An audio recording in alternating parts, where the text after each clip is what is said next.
Auto డ్రైవర్లకు ప్రభుత్వం అండగా ఉండాలని పెద్దపల్లి జిల్లా ఆటో జేఏసీ ఉపాధ్యక్షులు రంగు ఆనంద్ గౌడ్ కోరారు. పెద్దపల్లి జిల్లా ఓదెల మండలం పోత్కపల్లిలో ఆటో సంక్షేమ సంఘ ఆధ్వర్యంలో సమావేశాలు నిర్వహించారు. ఈ సమావేశానికి ముఖ్య అతిథిగా హాజరైన రంగు ఆనంద్ గౌడ్ మహిళలకు ఉచిత బస్సులు వచ్చినప్పటి నుంచి ఆటో డ్రైవర్ల బతుకులు అగమ్య గోచరంగా మారాయన్నారు.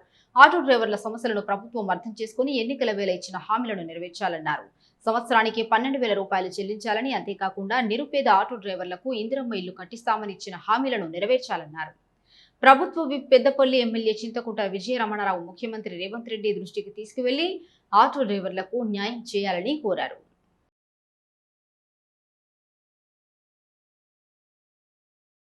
మరొక విన్నపం అన్న, మేము గత 27 సంవత్సరాల నుంచి ఆటో నడుపుకుంటూ బ్రతుకుతున్నామన్నా. దయచేసి మమ్మల్ని మీరు అర్థం చేసుకొని ఆ ఎలక్షన్ల మూమెంట్లో మాకు ఇచ్చినటువంటి హామీలు అయితే ఏమున్నాయో సంవత్సరానికి 12,000 రూపాయలు కావచ్చు, అదేవిధంగా నిరుపేద ఆటో డ్రైవర్లకు ఇందిరమ్మ ఇల్లు కావచ్చు,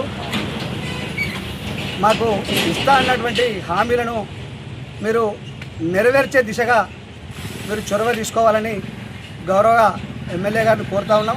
అలాగే పెద్దన్న, మీరు మాకు అంటే మన ఓదెల మండలంలో ఉన్నటువంటి ఆటో డ్రైవర్లకు దయచేసి ఇప్పుడు రాబోయే ఎంపీటీసీ జడ్పీటీసీ ఎలక్షన్ల లోపు మీరు మాకు ఆటో డ్రైవర్లకు ఏదైతే 12,000 రూపాయలు ఇస్తా అన్నారో దాన్ని మీరు సీఎం దృష్టిగా తీసుకెళ్ళి మా పరిష్కారాన్ని తొందరగా పరిష్కరిస్తారని, అదేవిధంగా మా ఆటో డ్రైవర్లను మీరు ఆదుకుంటారని మనస్ఫూర్తిగా కోరుకుంటున్నామన్నా.